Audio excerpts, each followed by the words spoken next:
summer morning in early June is when the legend began. At a nameless logging camp.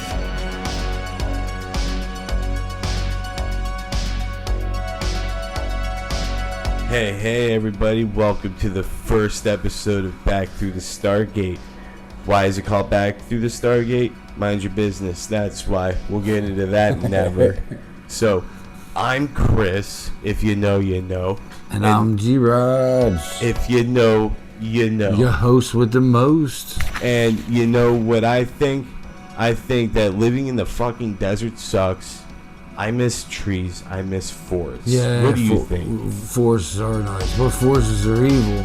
They're evil. What the fuck? Evil shit in there, man. Evil Especially shit. in a lot of the forests, you know, there's werewolves. Werewolves. And dog people. Dog men. Dog men. So that's dog actually persons. You know, dogs of indiscriminate gender. Definitely. Saw one in a Red Riding Hood trying to get in this old lady's house. Yeah. You know. So we called in Rambo. So you're just gonna come in here, you know, on the day of my daughter's wedding, talking about dog men, dog people. What the fuck is a dog? And you said werewolf. So is a werewolf not a dog man? I don't know. No, because supposedly back in the 1500s, we talked to people with faces on their chests. Oh yeah, those guys, the blemmies. The blemmies. So we talked to them on the same map that shows blemmies shows dog-headed people, like they were civilized. What the hell did they call them? Dog-headed people. Also, they call them dog-headed people. Not an old bus, but a new bus. He was a dog. He was a dog. He was a dog. Anubis. Not an old bus, but a new bus. Oh, he's busting out the dad jokes. Oh shit, guys! You know what kind of episode this is about to be. So, get fucking ready. Yeah, he was a dog-headed person. He was a dog-headed person. I've seen the hieroglyphics. Supposedly, we had a saint. One of the saints in the Christian church was a dog-headed person. Oh yeah, fucking. He was a dog-headed person. I know who you're talking about. Hold on. I'm gonna pull up my handy dandy notebook. Dog-headed people, like Anubis. Saint. Put saint. Like Anubis. The Cynocephalus. Yes. Cynocephalus. Don't judge me. I don't speak Latin big words. Like, so is a werewolf late like an angry one of those people? You got Coptic saints. You got Mercurius Abu Seifain, whom they faithfully served. According to the Coptic legend preserved in an Arabic translation, the two Cynophili devoured the grandfather of Saint Mercurius and were preparing to eat his father when an angel appeared and surrounded them with a ring of fire. They repented and became companions of the father and later accompanied Mercurius in the battle. Oh, those are bodyguards. That's a different one. Oh wait, Saint Christopher with the head of a dog. Yeah, in the Eastern Orthodox Church, certain icons covertly identify Saint Christopher with the head of a dog. Christopher, pictured with a dog's head, is not generally supported by the Orthodox Church, as the icon was proscribed in the 18th century by Moscow. That's crazy.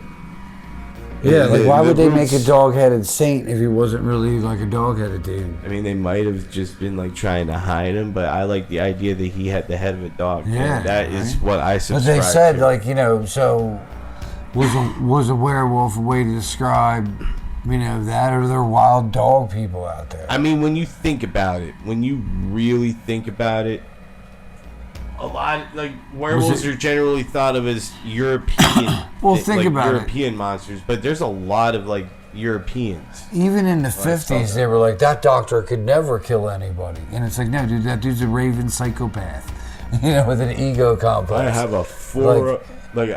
have I have 4 surgeries, and I only lost 5 patients. You know, Ted Bundy was on 5 different lists, and they said he could never do it because he was a nice Republican kid. He never do it. Look at him. He's a nice Republican kid. He's a nice Republican kid. He would never do anything. But like werewolves, they've appeared a lot in a lot of different lore, well, a lot of different countries. But like Indo-Europeans, you know what the Indo-Europeans are, right? They're like the first people, like Proto-Indo-Europeans. The European motive of the devilish werewolf devouring human flesh harks back to a common development during the Middle Ages in the context of Christianity. And then you got the dog-headed people in Christianity. And then you have whatever the fucking Well, what I was dog saying man about... is, which harkens back to that song that you heard in the beginning. Yeah, You know, the one where he was singing the about legend by that disc jockey Steve Cook, who was making fun of everybody, and then he used real accounts of the dog man.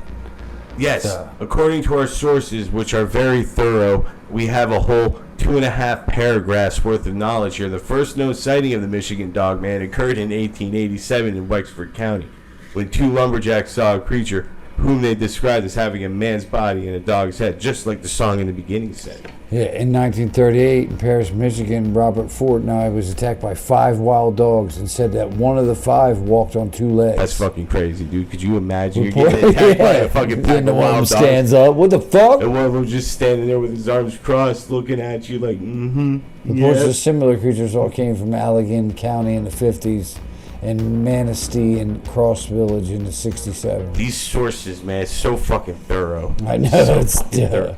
No, but what I'm saying is, like, you know how, like, in the 50s, they couldn't even accept a Republican being a serial killer. So, what if werewolf was just a way to describe how a normal person could just go nuts and kill people?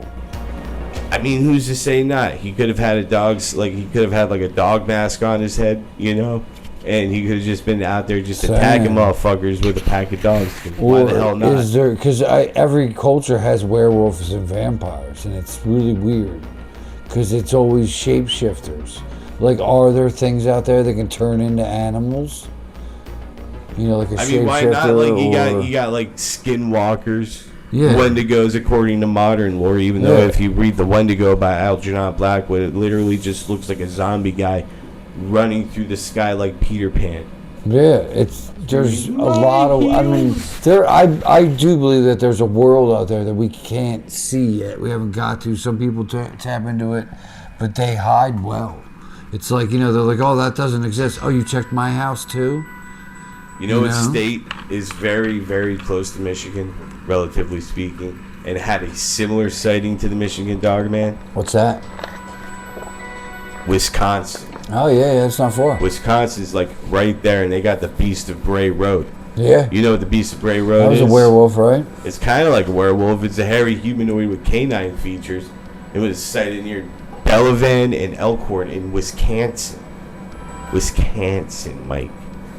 I mean, G. Roger. Yeah, but they labeled it as a Wisconsin. Bigfoot to avoid dealing with the absurdities involved with werewolves. So I guess if you think Bigfoot's real, then the people who like Bigfoot, if you say you're looking for werewolves, they think you're fucking crazy. Like man. Beast in the X-Men, when he looked like a gorilla at first, and then he looked like a dog, and then he looked like a cat. It's the Beast of Bray Road going through his secondary and third mutation. The Bluff Monster, or Eddie. Eddie. They call him Eddie. Beowulf, indigenous dog man. Man Bear Pig. Super serial guy. He's probably the most famous American werewolf, though. Man Bear Pig? Yeah, he gets seen a lot. Where people just say they see him a lot. He's half man, half bear, half pig. I'm super serious, guys. Super serious, guys. But the Beast of Bray Road counts as the most famous of, like G-Raj said, American werewolves. It has been in the media regularly since its first sighting, since the first sightings were publicized, and even had a low-budget movie based on its legend. And we're going to watch it right here on this channel, and you're going to get our real-time edited reviews in post. And you're going to hear our reactions to this. It's got to be an amazing, like, AAA ranked movie. Sure it is. Like, that's why everybody heard of it. You know what else had a low budget? Paranormal Activity. Yeah. And that is an American movie classic. But we're going to watch that movie because this sounds fucking amazing. And because of the numerous witnesses who have claimed to see this creature, the evidence supporting the Beast of Bray Road is far greater than the evidence supporting almost any other werewolf legend. Dude, it's a fucking celebrity cryptid. Dude. It's a celebrity cryptid. Celebrity cryptid. Him, Mothman, Jersey Devil, Bigfoot. move the fuck over. Mothman, you're next. Bigfoot always showing off his hide-and-seek trophies. He's like, I'm the hide-and-seek champion. Hide-and-seek champion, 2 centuries running. That's it. Cryptozoologist of course, do not generally take shapeshifters seriously unless they are French And why not though? cryptozoologists. Every culture out there has a vampire or a shapeshifter or some kind like that. Like, what if it isn't vampires? What if it isn't werewolves or skinwalkers? What if it's like another thing that's just too complicated for us to know? Man, you're sitting here trying real hard to convince me not to go in the woods, man. I love saying, the woods. yeah, And if no. there's shapeshifters out here, you know what that means? So- That means I can learn how to do it. I don't know what. And I'm going to be an but- animal. Expecto Patronum, these nuts. I'm telling you, there's something in the woods, in the Appalachian Mountains, and like the Yellowstone parks and stuff that is hunting people. People go missing there a lot. with the People do whole go missing on the Appalachian 411 Trail a and all lot. that. Like that's one of the like hot spots for people going missing during hikes. There's a documented case about the land between the lakes where supposedly a family was killed by werewolves. They were hacked to bits, slashed to bits. You go on YouTube, there's a lot of stories about said it people was being a- on the Appalachian Trail just fucking seeing shit. The cops want to say it's bears, but no, it was It's man bear pig. Yeah, it was definitely something crazy. Wolverine went in that motherfucker, chopped up that family. That's what it looked like. Or I Freddy can see Krueger. that fucking wolf. Freddy Krueger went in there, was like, "Hey bitch, where's the bourbon?" You can run, but you can't hide, bitch. You know what? Fucking- I think we can hide. One of my favorite things that might be living in the woods that I've heard of is the fucking knot deer. Yeah. What if it's some kind of like? It lives in the Appalachian Mountains. Yeah, it does. On the Appalachian What if the Trail. deer? What if the knot deer is like the thing? Like, most of the sightings are in Tennessee, and I swear to God, just listen to this. The animal is characterized as looking like a normal deer at first glance, but upon closer inspection, it becomes apparent that something is off with its anatomy and or behavior. And if there's one thing that I will live by, that Stephen King came up with, it's the idea of fucking, what was it? And don't quote me on this, but like terror is being described as like, you know, something overtly wrong with the thing, but Yeah. horror is like coming home to find that everything in your house has been replaced with an exact duplicate. Like, this isn't mine. Yeah. It is mine. I had one, but it wasn't this new. And it's just like, it just embodies that. What the fuck is going on? Why would something do this? What is this thing? Yeah, its If eyes it's are not a weird, deer, man. why Yeah. does it look like a deer? I'm surprised somebody got a picture of it. Like, you see that picture right there. Yeah, like, that's a it's deer with off. forward-facing eyes. It's Yeah. got wolf eyes. Look Yeah, at that. It shouldn't have predator eyes. It's just looking at you like, oh, that's terrifying. You would look at it and you'd be like, "Wait, it's got forward-facing eyes. You're oh, look. prey. You should have outward-facing eyes." Oh, look, a deer. Wait a minute. Yeah, why is that it a looking at deer? me like that? Like, it's described as looking like a deer from a distance, but as one looks at it longer or gets closer, something about it is off. Their movements are described as being like a newborn deer, but appearing as an adult. Some accounts suggest that the creature is double jointed or has additional joints in its limbs. That's fucking terrifying. It's like a Weird. spider like deer. a predator. Like a spider deer. Yeah. The limbs are described as longer than those of a deer, and the chest very barrel-like. The way it moves is said to be aggressive compared to a deer. Could you imagine, like, it just crouches down like a cat looks at you, and it's like... Yeah, like, you're that's like, supposed to what be a the fucking fuck? deer, man. You shoot it, its head comes off and grows spider legs and come at you. Ah! The most defining feature is that the knot deers do not have eyes on the side of their head, but rather the front, like a predator. Yep. Like G-Raj said, this distinction is usually the first thing noticed as off. Yeah, I'd be like, there's something up with its eyes. Why is it Yeah. looking at me like that? A few accounts involve multiple eyes, though most do not. Other uncommon outliers to the typical account involve describing the head as bovine. So it's a deer, but it's got a cow head with like 5 eyes, dude. That's weird. That's terrifying. Not deers are said to be not be afraid of humans. Those who encounter them say they have an uneasy feeling and there's an intelligence and emotion about them that furthers the feelings that something is not right. The not deer will generally approach humans. It's because that the odd movements are noted. Like, they move all weird and twitchy and shit. Sitting there jerking at you, like Yeah. coming at you like... Despite encounters feeling off from the creature, it's only been reported to attack if provoked, such as when an encounter tries to scare them off. Some accounts of such involve being chased up a tree by a knot deer. The knot deer may walk on its hind legs for a bit, as some animals may do in order to intimidate or an attempt to reach the individuals who chased up trees. That's fucking horrifying. Could you imagine that? Chasing I after don't you? Like, want to that's maybe the one thing that may keep me out of the woods. You know what? Fuck that. I brawl a deer. I'll fucking. Yeah, but that's not a deer. I'll kick Like your a ass. regular deer, maybe. Yeah, but a That knot might be deer would be weird. A knot deer, I don't know about You grow that. like man. 3 other legs and try to punch you. Yeah, and fucking just get crouched down like a goddamn spider about to pounce on something. The knot deer reports are primarily found on Tumblr and Reddit, but after getting attention seeped in recent years to TikTok and other sites. Usually sightings are on roads, such as the case of driving alone on a motorcycle on an Appalachian road and seeing in the road what looks like a deer but becomes very obviously not a deer as it or the encounter gets closer. You just pull over, oh look, a deer, look at that, a deer, and then it just looks at you. It's got 5 eyes and it stands up on its hind legs and starts running at you. I'd be like, holy fuck, fucking hit the gas, get the fuck out of here. Lock the doors, I don't know what the fuck that is, but it's not a fucking deer. Some explanations for it is it's not a deer, it's a kangaroo. That's what the experts always get some bullshit kangaroos, answer. you know, Yeah, in it's a kangaroo. Appalachian America. Yeah, in America. In America. They're like, In the well, middle we of came fucking over nowhere. here. Me and Crocodile Dundee and Yahoo Serious, we're over here. It could be a deformed deer.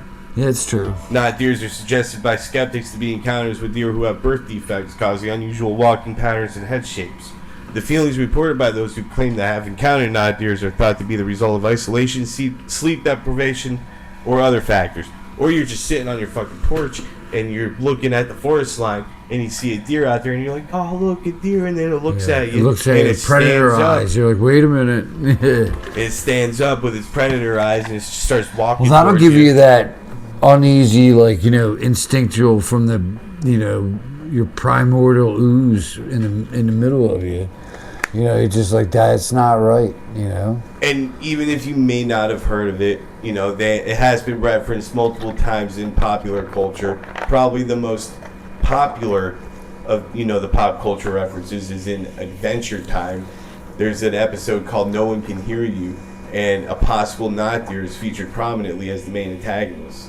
While knot deer weren't relevant at the time, as the deer has forward-facing eyes, walks upright, and in that episode, I remember he takes his hoofs off and he's got little hands. And he does the jazz That's fingers. weird. That's weird. That's It's weird. just fucking terrifying. That is weird. He is often considered the second scariest character on the show for this reason. Yeah, I would say. There's a card game, MetaZoo Cryptid Nation. I never heard of that. Adventure Time's got some weird shit on it. I fucking love Adventure Time. I watched it not that long ago. I binged the whole series when I was in Pennsylvania. I'm an old man, so I saw bits and pieces you gotta here watch and it. there. It's a good show. Like it starts off like a regular cartoon show, and then it just gets fucking crazy. Yeah, it got weird. Like some mildly adult situations. It's a crazy show, but that's not even there's all kinds of crazy shit. Like one of the most famous Appalachian area cryptids that like to be brought up is the Wendigo. Yeah, well, that's also, like I'm saying, is the Wendigo just a shapeshifter? Because that's supposedly if you eat flesh, human flesh, you become a Wendigo. But in the actual I guess you can call him a shapeshifter because you got to turn into the Wendigo. And you don't get to fight the Hulk. You don't get to fight Wolverine. You're just the Wendigo. I can't even fight Sasquatch. Nope. Not even. Not even fucking Puck. Not even Puck. Sorry. I thought I could take Puck. Maybe he teams up with Wolverine a lot. Do I get to fight Wolverine? No. Okay, so.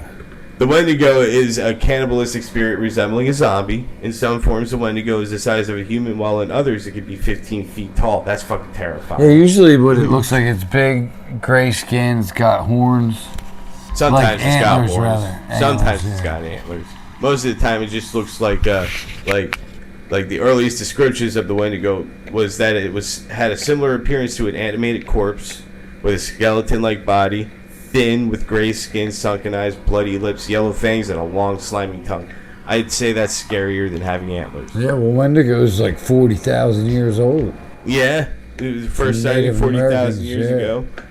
And maybe it was just an allegory so people didn't eat people. Yeah, in the actual Like in the myths, it's like, hey, don't eat people because you'll get you become the Wendigo. The myth of the Wendigo. It's so prevalent up in the areas where like the Wendigo is a prominent thing. It's so prevalent that they have this thing called Wendigo psychosis. There was this one report of this dude who like just stabbed the guy on the Greyhound bus next to him. Just stabbed the shit out of him and then started eating him on the bus while the police had the bus surrounded. Jesus. Yeah, you got Wendigo psychosis, man. People take these myths seriously. Like, well, here's the thing. Some of these myths, like, that's the thing. Like, there's a myth in Japan about the spider lady. She only goes after married men. If you say yes and try to have sex with her, she'll have sex with you, and then she eats you. And now you're full of baby spiders. Yeah, and they're going to hatch inside your body. No, she becomes a giant spider and eats your ass. She's like half spider. I'd do it. Yeah. I can fix her. What are you going to do? I can fix her. I can get out of the web in time, I think. But I don't know if you're interested, but we do have an adaptation of the original Algonquin myth of the Wendigo. Yeah, but I'm saying, in the myth, that's like, you're going to go travel and your warrior, don't cheat on me to the wife or you'll die. That's a myth that's like, she'll lay eggs in your body. Yeah, because I really, was there a spider lady out there eating motherfuckers? I'm not risking it. Same. I'm not risking it. Yeah. I got a wife back home. But there's other myths where there's fucking monsters out there. Like the natives used to tell us to watch out for the fucking devil, and then we realize it's a tiger. No, it's not a demon. It's not a monster, but the fucking thing is a goddamn monster. It'll tear you the fuck up. It's a lion. I don't want to fight a lion. Yeah. It's a demon, but they got man-eating legends out there. If you want to get real deep into it, like out in the jungles in like Africa, you got Mokele Membe. Yeah. You got dinosaurs just living out there. I know Mokele Membe is real because there was and that, that's a plesiosaurus, brontosaurus, if you want to say fake ass brontosaurus. But if you, Mokele Membe, there was these National Geographic people and they were talking to the natives. So they handed him a book of American animals. And they're like, have you ever seen this? And they showed him a squirrel. And he's like, no, I don't know what that is. So they showed him like a wolf. And they're like, yeah, he's whatever. He lives over there. They show him like a lion. And he's like, yeah, that's called whatever. He lives over there. So then the dude's like, yeah, we get that. He's like, the dude's like, I'm going to mess with him. So he grabs a dinosaur book. And he hands him a dinosaur book. And he looks at it. He opens it, the first one. And it's like a T-Rex. He's like, no, I don't know what that is. And he opens up to the plesiosaurus, and he goes, yeah, that's Mokele Membe. He lives over there. And they were like, their jaws just dropped on the floor. And you know what dinosaurs are? You're not supposed to know what dinosaurs are. In the special, that had nothing to do with Mokele Membe. They were just talking to natives. They showed the footprints of the actual dinosaur. So they made Baby the Lost Legend, that movie, like a year later. And then Dink the Dinosaur, and then The Land Before Time. Yeah, just Baby the Secret of the Lost Legend, because it was actually about him. You see, like, we got all these cryptids, and we failed to talk about the most terrifying, the most fearsome critter out there that science can't explain. The hide behind? The hide behind. Ooh. Just listen to this description. It is said to prey upon humans that wander the woods at night, and was credited for the disappearances of early colonial loggers when they failed to return to camp. Early accounts describe the hide-behinds as large, powerful animals, despite the fact that no one was able to see them. As its name suggests, the hide-behind is noted for its ability to conceal itself. When an observer attempts to look directly at it, the creature quickly hides behind an object or the observer so that it can't be directly seen. That's crazy. Like, well, you just be like, yo, what the fuck was that? And then it's behind you, and you know it's behind you. It's like a deadly version of red light, green light. Yeah. You turn around, he stops. Am I a tree or am I a monster? What if we ran into one that was real bad at it? He's got a plan on his head, and he thinks, because you can't see him, he can't see you. Be like, I can see you. He's like, nuh-uh. You can't see me, I'm invisible. Look right at you, dickhead. The hide-behind uses this ability, however, to stalk human prey without being observed, and to attack without warning. Once the person is killed, the hide-behind drags the person back to their lair to be eaten. Where's its lair? Behind whatever you can't see. I guess that's hidden too. You see, this thing's been around for a while. And there's even Pecos Bill, the famous cowboy. Is that Pecos just the Bill name? caught a hide behind. Yeah, I mean, is that just a name for a creature they saw like a piece of? Yeah, it's You the know? hide. That's the hide behind. And it usually preys on humans. Yeah, you know, you got the hide behind it. That this show Gravity Falls. Yeah. Yeah, I love that show, dude. That show's fucking hilarious. They got a hide behind in it. It's even got a 2006 suspense novel called The Hide Behind by Charles H. Snellings. That's a name. That's an awesome name. I wish that was my name. Snellings. The novel centralizes on one of the creatures stalking rafters on the middle fork of the Salmon River in Idaho. Could you imagine just being on it, yeah, we're going down a river, we're rafting, we're having a good time, just seeing something dark behind trees, looking at you, ducking behind again. See, hide behinds are fucking terrifying. I don't even know if I could fucking, I don't even know if that's the I thing. could take Something's stalking people in the woods, and we don't really have any predators out here, and that's what makes me think: are they hiding that we have fucking werewolves and just some nasty predator out there that they can't do shit about? Yeah, drop a bomb on you, G-Raj. What's that? All the cryptids are hide behinds. Yeah, I was And gonna I say they all almost hide, right? I almost ate my microphone. Oh. Well, that's the thing. But I think why we can't catch Bigfoot is because they migrate. They just keep moving constantly. Bigfoot is an interdimensional being That that could can be that, teleport too. between two different realities and holds advanced knowledge that we cannot comprehend. That's why when we see Bigfoot, it always makes like gorilla noises, because it's actually trying to give us the secret to life, the universe, and everything. But our puny human minds, our puny three-dimensional minds, can't comprehend the totality of what he's trying to convey to us. And that's why he always looks blurry in photos. Yeah, but maybe they're advanced on their plan. They come down here to just run around naked in the woods. It's some kind of Bigfoot elitist thing. A Bigfoot elitist nudist colony type deal. That's why we can't see that There's many Bigfoots on the planet right now. You elitist scumbags just going to Earth and being all naked. Yeah, on their planet, they got them all back there like, you're fucking up this planet so that you can, leave it for us, and then we're going to be trapped here while you guys go into the fucking Earth. After dirt. No, I mean, there's a lot of evidence of Bigfoot. And it's funny because if it's some kind of creature that you think we said was mythical at one time, there has to be like a million pieces of evidence and things. But if I was like, oh look, a brown snake that nobody's ever seen before, they're like, oh yeah, that's enough. I'm higher than a brown snake. That would be enough to get into the Scientific American shit and like be a real thing. Yeah, but if you found Bigfoot, would you have it in you to turn him over to the scientists? No. Or are you gonna Harry and the Hendersons? I'm a Harry and Henderson that shit. Hell yeah. I'm gonna put him in clothes though.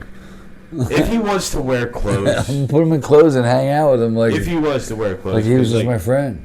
Yeah, it would be weird because we think of Bigfoot as like an animal, but what if he's just like a guy? We should catch him. He's a fucking predator. He's just be put on a that's list. what he's doing. He's hiding behind a tree, rubbing one out, watching you. Goose watch. Goose squatch. But yeah, that's the thing. They're all hide behinds in one way or another. Yeah, well, there's definitely something hunting people in the fucking forests because thousands of people are missing from our forests, and there's so many. Like I said, we still find new animals. I mean, the last animal we found was in the 40s, but we still find. No, we've found plenty of animals since then. There's a whole list of them, but we're not worried about the ones we found. We're worried about the duck-footed dum-dum. What the fuck is the duck-footed dum-dum? It is said to come around every spring. Apparently, it has two tails, like bass drum sticks, that it swings around like lightning, beating them on the tight drum-like skin on its back. When the fish hear this, they all flock to the shore in shallow water and lay their eggs. Then, after they lay their eggs, the fish leave, and the creature freely keeps watch until all fish spawn have hatched out. Its head and ears are that of a cat, with eyes and a nose, yet it has no mouth. That is the duck-footed. That is the weirdest fucking thing ever. Based on additional text that stated the fish, wouldn't know it was spawning season if they didn't hear the dum-dum. It would mean that the beast emits some sort of noise that activates breeding stimulus in fish and allows them to lay eggs at that point. It plays Marvin Gaye. It's like, let's get it on. This is one of the best fearsome critters out there. If it wasn't for them, the fish wouldn't know when to lay their eggs, man. The duck-footed dum-dum. Yeah, like, look at the ocean. We're still finding crazy shit down there. The hoogag. The hoogag? The fuck's a hoogag? Is a fearsome critter recounted by the lumberjacks in North America during the 19th and early 20th century. So recently. Said to be a huge animal of the land states. Its range includes western Wisconsin, northern Minnesota, and territory extending indefinitely northward of the Canadian wilds towards the Hudson Bay. The hoogag was first illustrated in The Fearsome Creatures of the Lumber Woods by William T. Cox. Oh shit! It looks like a camel. Like a camel. Like it. To quote Cox's description, in size, a hoogag may be compared to a moose, so fucking and in huge. form, it somewhat resembles that animal. Very noticeable, however, are its jointless legs, which compel the animal to remain on its feet. Its long upper lip, like Cotton Hill, which prevents it from grazing. If it tried that method of feeding, it would simply tramp its upper lip into the dirt. Its head and neck are leathery and hairless. Its strangely corrugated ears flop downward. Its four-toed feet, long bushy tail, shaggy coat, and general makeup give it the beast an unmistakable prehistoric appearance. The hoogag has a perfect mania for traveling. A few hunters who have taken up its trail ever came up with the beast or back to camp. It is reported to keep going all day long, browsing on twigs, flopping its lip around trees, and stripping bark at occasions. At night, since it cannot lie down, it leans against a tree, bracing its hind legs, marking time with its front ones. That is a hell of a fucking description, man. Did you ever walk around when you were a kid, like with your legs straight, like you're walking like a stick figure, like Cotton Hill? It says here that the first mention of the hoogag to refer to a myth among loggers is found in the Limestone Valley pen pictures of early days of western Wisconsin. I'm glad we got better at naming things, because that was a long fucking name, by S.W. Brown in 1900. And the creature, as described by Brown, had round feet surrounded on all sides by claws to conceal its direction of travel. That's fucking diabolical. Apart from this, Brown does not offer much detail aside from that the hoogag was not as ferocious as other woods beasts. The hoogag also appears to be the name of a mine located at Republican Mountain in Colorado, discovered in 1870. That is, I love that description, that it's got fucking claws on like perfectly circular toe pads, so you can't tell where it's going. That's awesome. And in the 2015 horror-inspired Fearsome Critters of the Lumberwoods by Hal Johnson, completely redid it as a horror fucking novel. That's awesome. The hoogag has antlers, a long pendulous lower lip that extends beyond its lower jaw, two tails, height as that of a giraffe, so fucking huge, and is covered in plant life, which is also the hoogag's method of camouflage. So it's gonna just look like part of the forest. His wife was like, Brown, take me hunting with you. And he's like, no way, there's hoogags out there. The fuck's a hoogag? It's a stiff leg fucking moose looking thing. Yeah, you know, it's ferocious. It's a fearsome critter. It's a fearsome critter. But along with this method of camouflage, it had a pine stench that makes good air freshener. So it had Mossman smell. Yeah, it'll smell like, like pine sol, just wafting through. So it's gonna smell good, and you're gonna be like, and it's gonna come up and he's gonna eat you with his long fucking. The hoogag's eyes are vulnerable from getting weak from cataracts. That's an amazing detail. I'm glad they knew that. And despite being an herbivore, will accidentally eat humans when it's weak eyes. So when it gets cataracts, it might eat you thinking just you're picture a bush. him in the middle of the woods, and he sees the hoogag, and he's like, hey, can you see this? Tell me when you can stop reading it. He's got an eye chart. He's like, E, F, C. Sir, these are numbers. I got cataracts, man. Its scientific name, He's like, the hoogag has cataracts. Okay, thank you. There's a scientific name for the hoogag. It is Synaganu coniferus. Hell yeah, Latin. It's great. This thing has not been in much popular culture, except for those 2 books we told you about, and that apparently popular trading card game. But yeah, but it could be possibly some kind of weird mix between some kind of dinosaur that was still running around. Or like moose, because it says it looks like a moose. Moose like to go into lakes and they could come up with algae on them from the lake. That's true, that too, And moose, they're fucking huge. Have you ever seen a moose in real life? Yeah, but they bend their legs. I mean, I don't know why he would say that.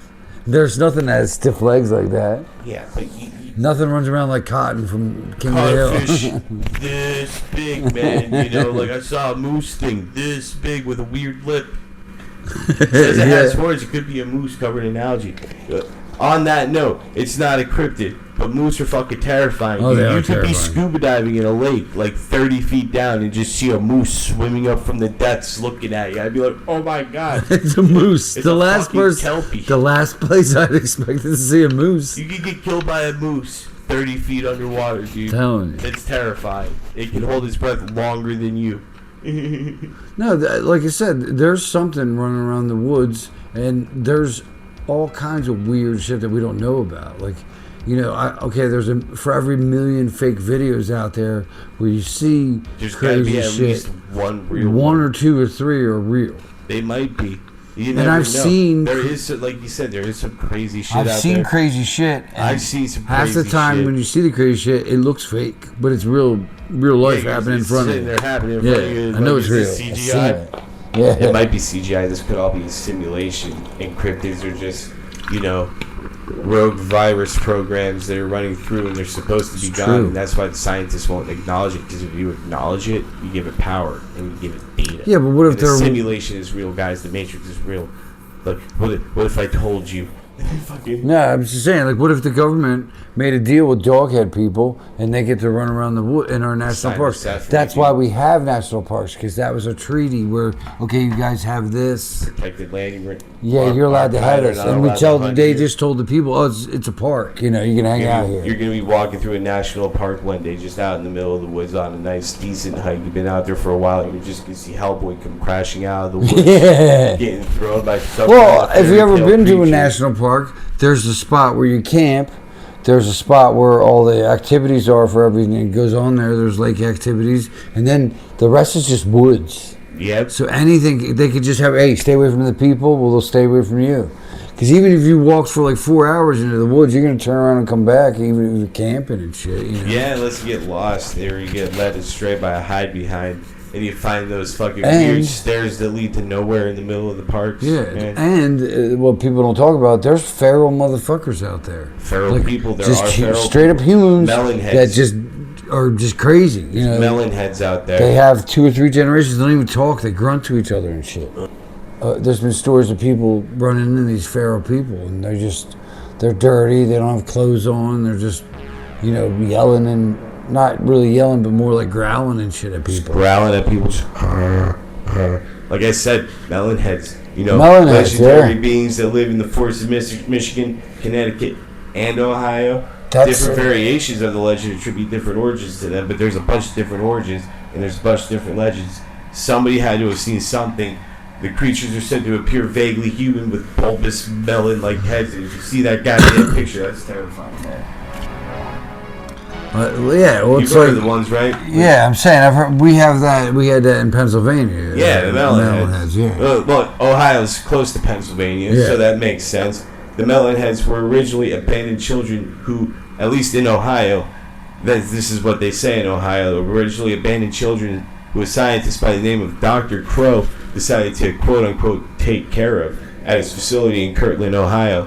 While the children stayed at the facility, Dr. Crow performed torturous experiments on them. Of course, what fucking urban legend would it be? Like, it's a mad scientist. You gotta love it. You gotta praise it.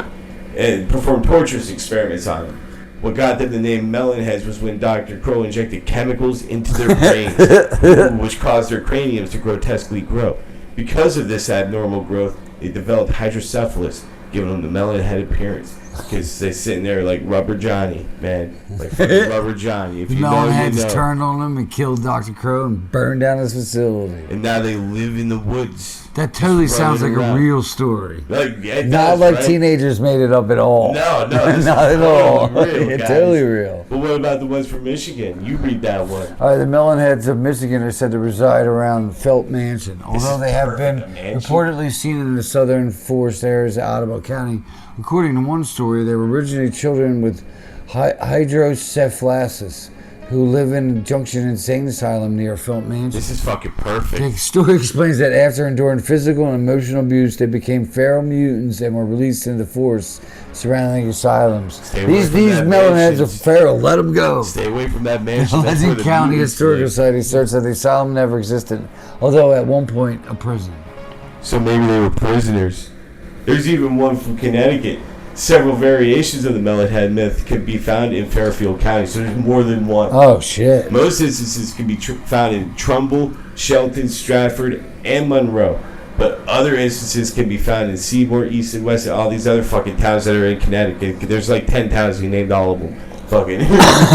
According to the first variation of the myth, Fairfield County was the location of an asylum for the criminally insane that burned down in the fall of 1960, resulting in the death of all the staff and most of the patients, with 10 to 20 inmates unaccounted for, supposedly having survived and escaped into the woods.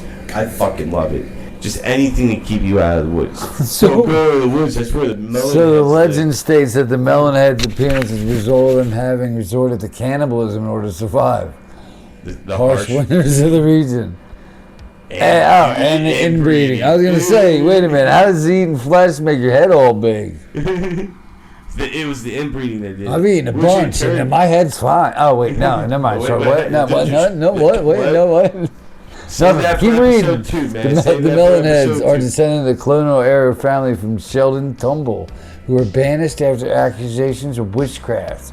Ooh, is that what made And the they bad ran into the bobbleheads? woods. That's the first legend of attributes to the appearance of Melonheads to inbreeding. Oh, so witchcraft and inbreeding. Yeah. Oh, okay. So yeah, enough. Yeah, that. Oh, makes look, perfect look, sense. Crybaby Bridge. After the murder of a sadistic mad scientist by the name of Dr. Crow, the Melonheads decided to inhabit the forest of Crybaby Bridge.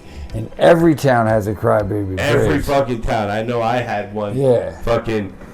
To survive, the Melonheads feast on any animal they can hunt down. Because of their paranoia about society, the Melonheads kill and cannibalize anyone who seems to see them, and that seems like a little bit of an overreaction. Yeah, Just I'd say. they don't like society, so I'm gonna eat you. Yeah, I'm going to eat people. Not only am I gonna kill you, Yeah. I'm gonna eat Because I'm in the you. woods and there's nothing else. Another variation.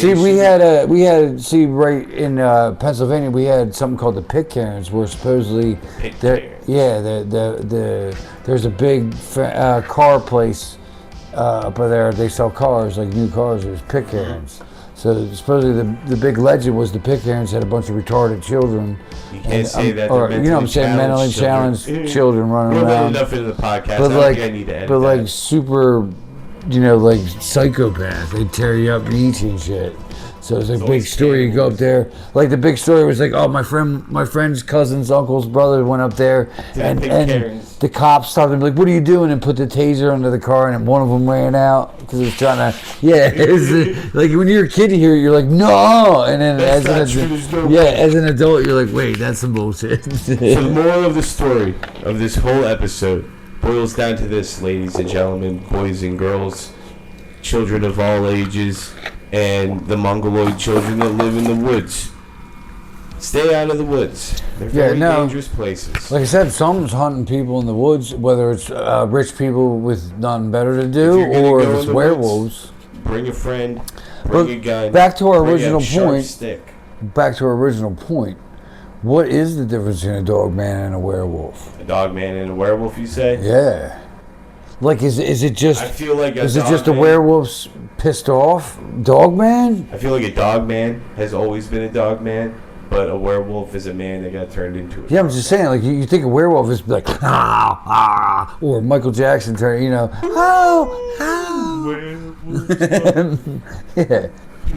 Knock knock, knock knock. Who's that? Werewolves of London. So which do you guys think? Are werewolves dogmen? Yeah, Or well, are I'm they just their own saying, thing? if you saw a werewolf and he was just chill and he was like, "Hey, buddy, how you doing?" and you're like, "Hey, man, is that a We're dog gonna put a man?" poll up. Because what makes a difference between a wolf and a dog is you pet the fucking wolf and he's a dog now. You give Ain't much food, difference. and it turns from wolf to friend. Yeah, I'm saying. Like, Yeah. bark, bark, bark. If not friend, why friend shaped? Exactly. If it fits, I sits, but that's a different thing. But yep, that's my thing. The werewolf, because it's always been, people are torn up. The legend of the werewolves, you get turned into a werewolf, you kill your best friend first, then you kill your love interest. You kill the person you love the most. No, you kill your best friend first. That's the person you love the most. No, well, for you, I have a wife. Then you kill your wife or Well, kids. then why would it not be the same You person? kill your family next. You kill your family next, and then you kill, random people. If you're going into the forest at night, especially on a full moon, which is every night, carry a silver cross on you. Same. That way you 'Cause- can have something valuable on you that your loved ones can pawn off to pay for your funeral after the dog man Wear an eats earring you. like a pirate. Yes, like a pirate. Gold earrings, diamonds, anything that can be Enough to sold. pay for your funeral. It'll pay for your funeral. But no, believe it or not, werewolves are older than guns. Werewolves are older than guns. So are vampires. So we had something to kill werewolves before silver bullets. You know what it was? Jesus. You know what it was? Jesus. Silver pike. Piece of silver at the end of a stick. Yes. Gah! Like we're gonna poke you, but over Or here. a silver lance. That was the big thing too. A silver lance. So we're gonna put a poll at the bottom of this. You're gonna tell us what do you think is more effective, a silver pike or a silver bullet? If you don't know what a my pike is, answer. a pike is just a knife at the end of a stick. It's just a pokey bit at the end of a pokey stick. Yep. And on that note, I hope you enjoyed today's episode. Oh, I did definitely. It's the first episode. It's the first I had episode? fun talking about it. G-Raj had fun talking about it. It We hope definitely makes had you fun think. listening to it. Yeah, you have to wonder. Is there stuff out there? There has to be stuff out there we ain't seen. We found Kermit the Frog in the fucking rainforest. We found Kermit the Frog in the rainforest. Like, for real. Like Yes. he lives there. Like what the fuck? We found Spider-Man, or not actually Spider, but we found a blue and red spider in the jungle, and it's insane because it's a I love tarantula. how reality And is. it's They say- synergy. It's They say the weird, universe isn't a fucking simulation. Yeah. Here we are reusing assets. and it's venomous. The red and blue spider is venomous. Tarantulas aren't venomous, not to us anyway.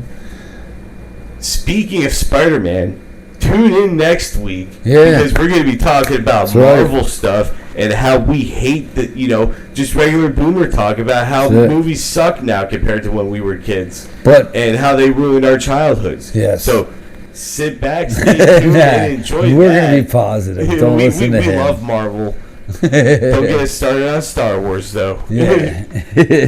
All right. And, this episode is proudly, allowed to happen thanks to Nitrado. There will be a link in the description and Yep. an ad at the Help end it of out. this. It really helps So out the website. it helps out the podcast. If you really do love video games and you want cheap servers, cheap multiplayer servers to play with you and your friends and have Yeah. full control over it, use the link in the description. Sign up. It's They got like fucking pennies on the 120 dollar, games on really. there.